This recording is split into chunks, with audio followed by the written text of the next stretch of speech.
Welcome, shooters and collectors, to another edition of Side by Side. Today we're going to be taking a look at a Smith & Wesson Super 9 9mm, and you can come across these once in a very great while. I've seen a few on the market, and if you do come across it, hopefully this video will educate you a little bit on what it is.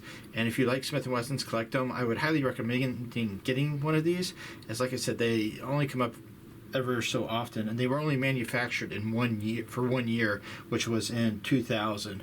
The gun originally came with 3 barrels, and that's because it was for the international shooting market, and it would come with a 9x19, as known as 9mm Luger. It came with a 9x21 and a 356 TSW. This one here actually only has the 9mm barrel on it, and even though this gun wasn't manufactured by the Performance Center like the Target Champions that I've done videos on before, it looks kind of similar to it, but there are a few differences, and I'll show you those now. But I did find it kind of interesting that the barrel is marked Performance right there. You can see that.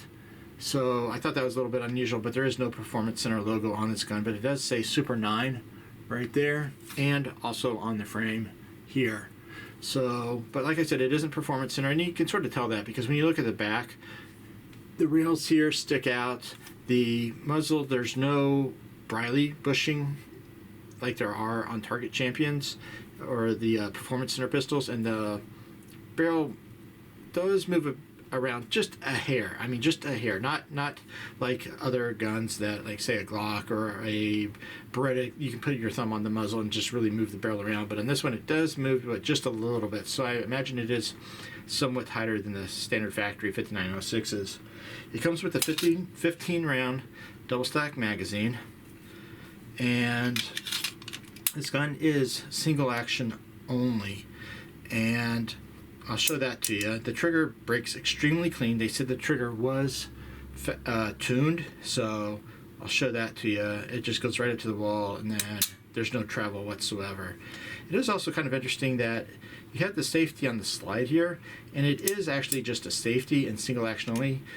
The 5906 series have a decocker on them, but this one, it is just a safety, so you can carry it cocked and locked like that if you want to. It has a rear target sight that's adjustable for elevation and windage. The gun is all stainless, it's not aluminum, so it has a really nice weight to it. It's 39 ounces, I believe.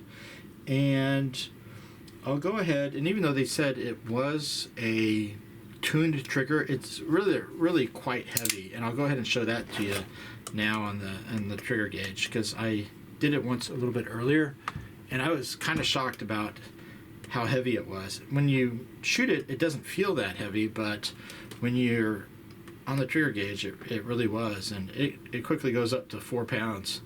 And then I believe, let's see here, it drops around, yeah, about 5 pounds, 3 ounces or so. That's where it dropped.